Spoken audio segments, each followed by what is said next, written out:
Olá a todos, sejam todos muito bem-vindos ao canal do Instituto Santo Atanásio e ao nosso curso de História da Igreja, Marcos Importantes, Datas Relevantes.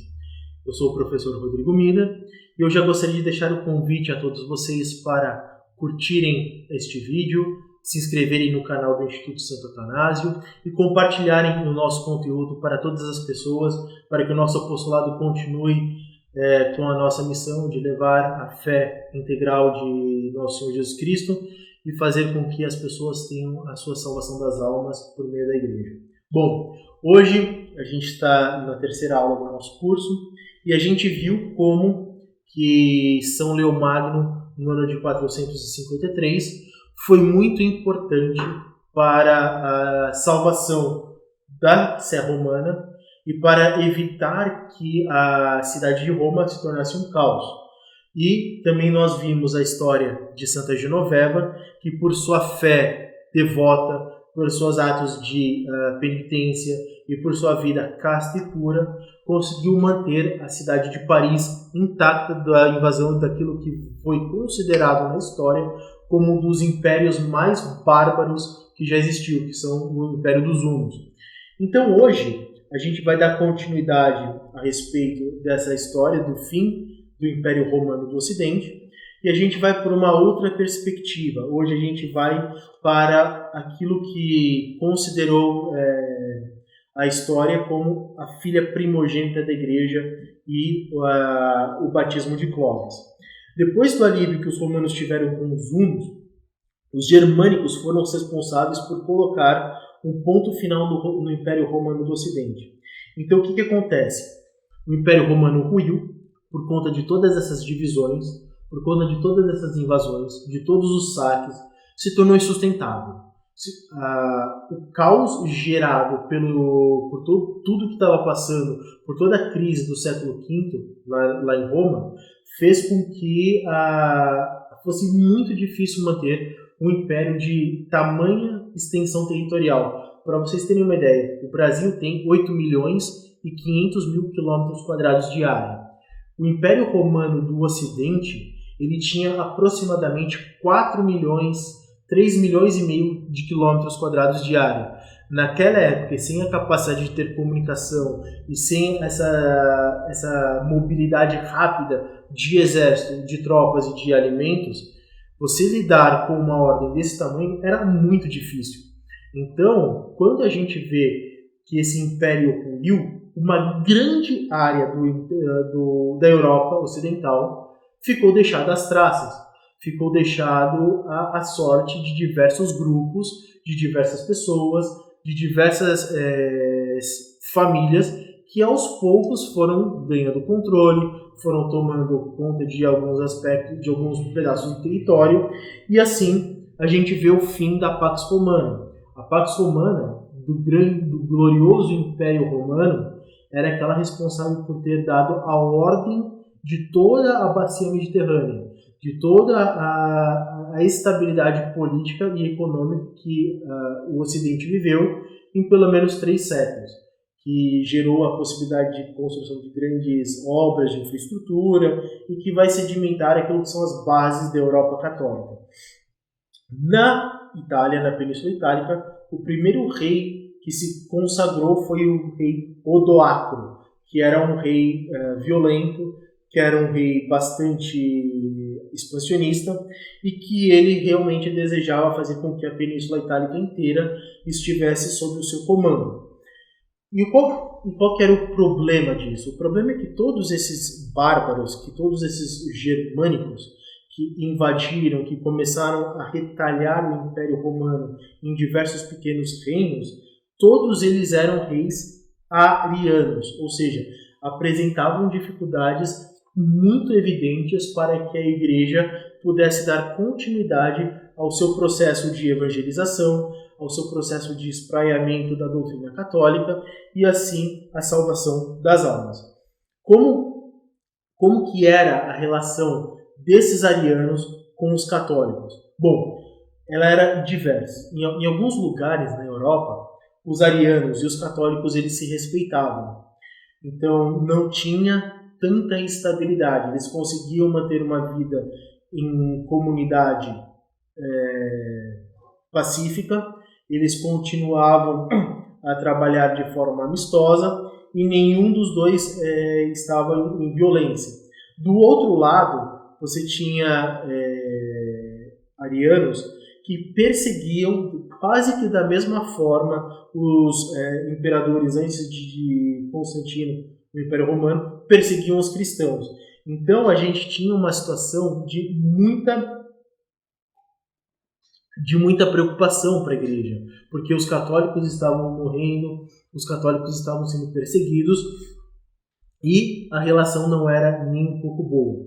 Dentro de todo esse caos gerado, a gente precisa começar a entender agora um pouco do papel dos francos. Quem são os francos? Os francos não eram esses bárbaros, e também não eram arianos. Olha que interessante. Qual que é a origem desses francos, desse povo? Se nós observarmos o mapa da Europa hoje e pegarmos países como Estônia, Letônia e Lituânia, que estão bem próximos hoje da Ucrânia, e a gente vê hoje facilidade, todo mundo sabe onde está a Ucrânia hoje por conta da guerra na Ucrânia, dentro da guerra, eles nasceram e eles se formaram mais ou menos nessa região. E eles aos poucos eles foram migrando para o oeste até se estabelecerem nas margens do Rio Reno. Para quem conhece a geografia da Europa, o Rio Reno é um rio que corta a Alemanha na porção ocidental. Então, a cidade de Frankfurt, por exemplo, a cidade de Colônia, todos eles são margeados por este rio, certo? E eles se localizaram nessa região, foram um pouquinho mais para o norte, no que hoje é conhecido como a Bélgica, e o norte da França. Então, essa era a região que eles ocuparam e começaram a florescer, começaram a lidar com a agricultura, começaram a dar com um pouco de comércio e, por serem pagãos, eles cultivavam diversos deuses. Então, tinham festas para colheita, tinha festas para o rio, tinha festas para a lua, tinha festas para o sol, tinha festas até para insetos. Os pagãos francos, eles tinham devoções até a certos insetos daquela região. Então, eles começaram a ter esse tipo de relação. Quando eles começaram a se tornar um povo bastante consolidado no norte da França, eles começaram a emigrar para o sul. E quando eles tiveram esse contato no sul com outros povos, eles se depararam principalmente com os chamados galo-romanos. Quem que eram esse povo galos-romanos? Eram um povo que era pagão antigamente, que se converteu ao catolicismo e tinha profunda relação com os romanos da Península Itálica, certo? E olha que interessante essa situação. Foram esses galos romanos que começaram a dar a doutrina católica para os francos. E aqui a gente consegue ver uma coisa interessante. Se todos os bárbaros germânicos eram arianos e eles eram empedernidos no erro, certo? Os francos, por serem pagãos, com um pouco de conhecimento e com um pouco de doutrina católica, eles rapidamente começaram um processo de conversão. Então a gente vê uma coisa interessante na história da igreja, que é muito mais fácil você pegar uma pessoa, entre aspas, do zero, ou que tem uma experiência religiosa muito diferente do catolicismo e converter a fé católica, do que você pegar aqueles que obstinadamente aderem a uma heresia e por ter sido um ato livre da vontade e da inteligência levado ao erro, eles são muito mais difíceis de se lidar. Então, se nós tínhamos uma situação na Europa com diversos arianos, mas os francos como esses pagãos, a igreja viu que era possível ter essa relação de começar um processo de conversão mais evidente. E como que era a relação dos francos e dos galos romanos com a igreja neste sul da França? Era muito boa. Por quê? Porque a igreja, em toda a Gália, ela prestava uma ajuda espiritual e uma ajuda material. Então as pessoas pobres, elas recebiam esmolas, os doentes eram visitados pelos padres que ministravam a unção dos enfermos, atendiam as últimas confissões. Você tinha a ajuda espiritual para que as famílias pudessem se desenvolver de forma mais santa, mais casta. E assim a gente via um florescimento de uma sociedade verdadeiramente cristã. E, dentro desse contexto, surge uma família muito importante para a Europa, que é a família de um chamado Meroveu. E quando esse Meroveu morre, ele dá origem a uma linhagem, a chamada família Merovingia, que vem a se tornar a primeira dinastia da França, certo?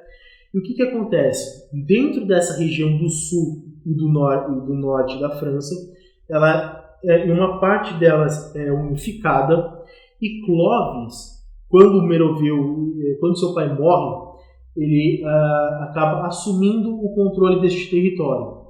E ele assume quando ele era muito jovem. Clovis assume o controle desse reino com apenas 15 anos de idade. E quando ele assume, em pouco tempo, ele já vai vendo quais são as necessidades do reino, quais são as necessidades do seu povo. Só que ele conta com a graça de Deus, que dá a ele um importante conselheiro, que é São Remígio. São Remígio, o bispo de Reims. E qual que é a primeira atitude que este bispo faz quando Clovis assume o trono? Ele pega e envia uma carta.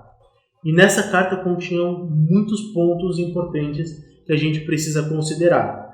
O primeiro ponto é que foi uma carta cordial, com o objetivo de levar Clovis à conversão. Mas não era falando a respeito da fé católica. Era uma carta meio que provocativa, no sentido de levar Clovis a se indagar. Por que ele está falando de Deus? Por que ele está falando de virtudes? Por que ele está falando dessas coisas? Então, foi uma carta que São Remígio conclamava Clovis a cuidar do povo, conclamava Clovis a se preocupar com os pobres, a não ser ganancioso, conclamava Clovis a buscar a justiça e a equidade. Só que para Clovis isso tudo ainda era muito difícil de entender. Ele não compreendia esses conceitos de virtude, mas ele ficou intrigado. Um outro ponto que deixou Clovis extremamente intrigado foi quando, na carta, São Remígio falava a respeito da providência divina. Que nessa carta, São Remígio falava que a providência divina estaria com Clovis para que ele regesse de forma mais clara e de forma mais justa o seu reinado. E ele começou a pensar, providência, o que vem a ser isso? O que é alguma divindade me ajudando sem que eu ofereça esses tipos de sacrifícios que os pagãos vêm fazendo? E aquilo ali deixou Clovis profundamente tocado, profundamente consternado. Um terceiro ponto importante da carta de São Remígio foi que ele disse que Clovis deveria ter boas relações com o clero. E ele perguntou, se eu tenho esses meus conselheiros aqui que são todos pagãos e eu não tenho com eles às vezes boas relações, por que eu vou ter boas relações com o clero?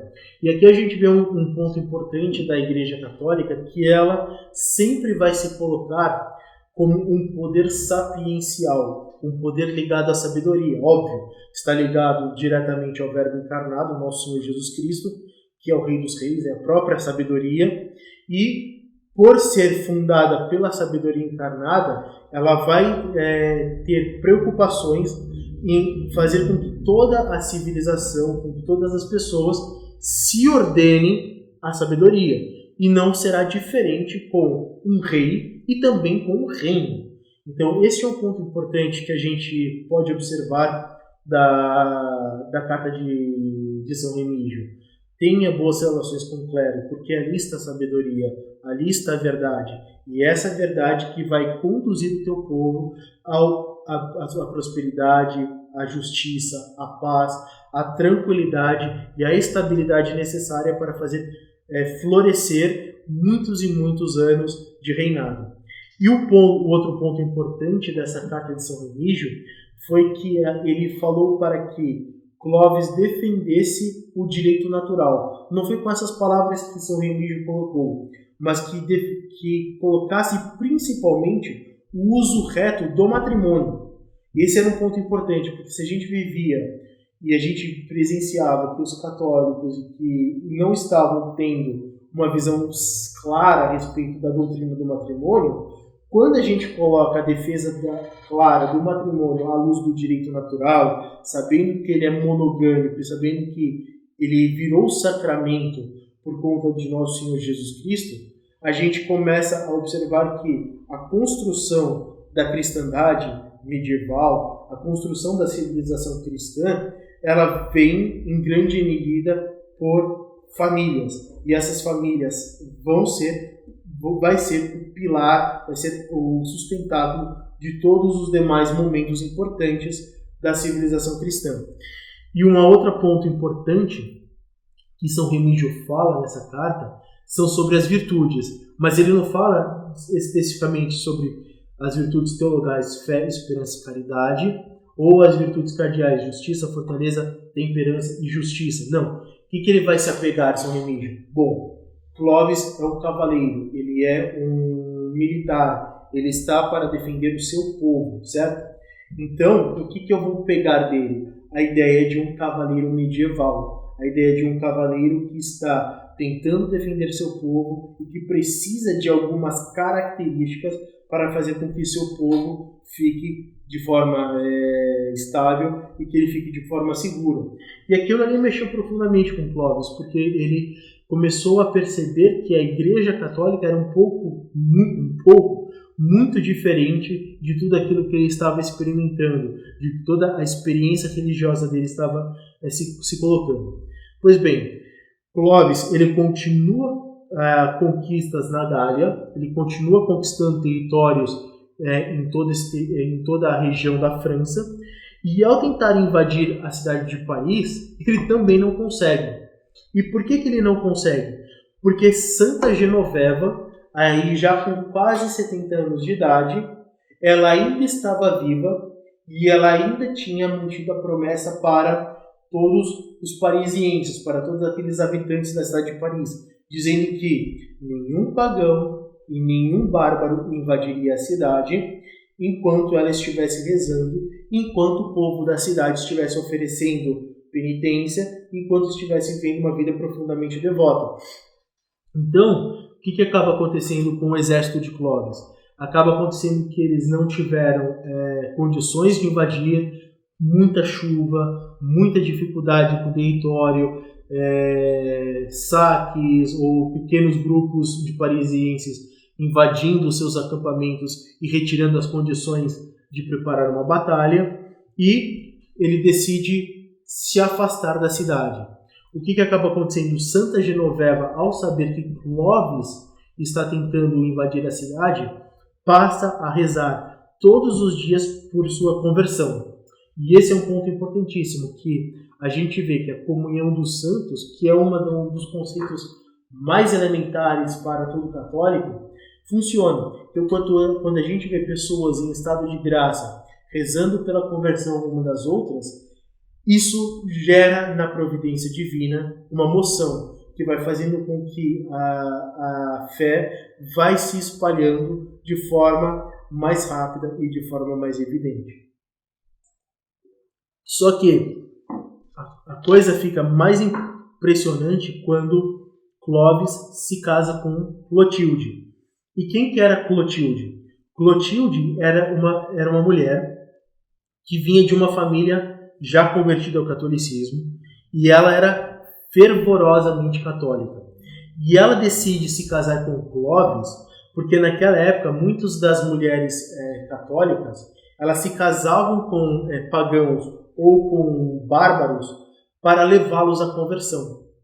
E aí o que acabou acontecendo? Acabou acontecendo que ela se casou com ele e ela rezava todos os dias, constantemente, pela conversão do seu marido. E como que se dá esse processo de conversão de Clovis? O início da conversão de Clovis se dá numa batalha contra os alamanos. Quem são os alamanos? Os alamanos, eles são um povo germânico que eles se localizavam no sul da França. Então, se a gente quiser compreender um pouco da formação da Espanha, nós precisamos entender quem são esses alamanos. E um pouco antes da batalha, Clovis ele olhava para o exército dos alamanos e ele via que ele era extremamente mais numeroso do que o dele. E ele começou a rezar. Rezar para quem? Pedindo para o Deus de Clotilde. E ele fala: ó Deus de Clotilde, Jesus Cristo, se tu és o verdadeiro Deus e se tu és o verdadeiro Salvador, por favor, salva todos os meus soldados, salva o meu exército dessa maldição, porque nós seremos totalmente destruídos, eles têm mais forças, eles têm mais capacidades e nós seremos aniquilados e o nosso povo todo perecerá. E o que acontece? Na batalha, um milagre acontece. O exército de Clovis vence a batalha. E quando vence a batalha, Clovis ele se prostra no chão e ele agradece estupidamente, ele se agradece fervorosamente os favores que o Deus de Clotilde fez para a vitória dos francos. No Natal de 496, e aqui é a data fundamental desta aula de hoje, ocorre o batismo de Clovis.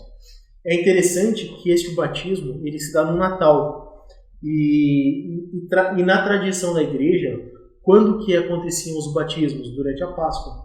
Só que aqui acaba acontecendo que o batismo de Clovis, ele se dá no Natal. E o que acaba acontecendo? O fervor foi tão grande do batismo que, junto com ele na igreja, junto com a sua esposa e junto com a sua corte, 3.000 fiéis também pedem o batismo. E aí a gente vê um movimento muito grande. E naquela época você pedia o batismo e também recebia-se o crisma, que era um costume muito evidente. E olha o que acaba acontecendo. Existe um milagre, existe uma história de que o bispo, que era São Remígio, estava batizando Clovis, esse conselheiro. Só que estava acabando o óleo do crisma. E o que acaba acontecendo? Aves, certo? Aves começam a chegar perto dessa catedral. E uma das aves está carregando um pouco de óleo, cerca de tamanho de uma xícara de óleo. E esse óleo vai parar na mão de São Remígio, que assim consegue fazer o sinal da cruz na fronte de todas aquelas 3.000 pessoas e acaba fazendo com que todas aquelas pessoas se convertessem e tivessem os sacramentos da iniciação cristã. Esse óleo, é tão interessante a história dele, que muitos historiadores confirmam que o mesmo óleo foi utilizado por todos os demais reis da França para serem coroados até o rei Carlos X em 1830 na França. E olha que interessante, quando o último rei foi coroado com esse óleo, esse óleo foi roubado por revolucionários liberais franceses e até hoje a França padece do caos que está padecendo hoje. Então foi um grande momento de conversão, foi um grande milagre. E qual foi a consequência mais evidente para a história da cristandade? Que pela primeira vez, depois do Império Romano, a gente tinha um rei que iria dar favores para a igreja, ou seja, ia pegar a igreja e ia levar ela à sua missão fundamental, que é a salvação das almas. E aqui começa um grande movimento de fervor espiritual na França. É por isso que, historicamente, muitos veem neste batismo o nascimento da França e, consequentemente, sendo batizado Clovis, também tem-se o batismo da França, que é a primogênita da Igreja Católica. E durante o tempo da dinastia Merovingia, a França vai ser o principal celeiro de santos, de mosteiros, que vai aos poucos consolidando a grande cristandade que vai nascer na Idade Média. Depois da dinastia Merovingia e de 3 reis subsequentes, a França entra num grave problema de sucessão, grave problema de desarticulação, um resfriamento um pouco da fé, e isso só será sanado com a coroação de Carlos Magno no ano de 800, que vem a ser o rei da Europa, o fundador da Europa como nós conhecemos. Mas este é o assunto para a nossa próxima aula. Eu agradeço a todos a atenção e reforço o convite para se inscreverem no canal do Instituto Santo Atanásio e compartilharem e curtirem este vídeo. Um grande abraço a todos, salve Maria Imaculada e viva Cristo Rei.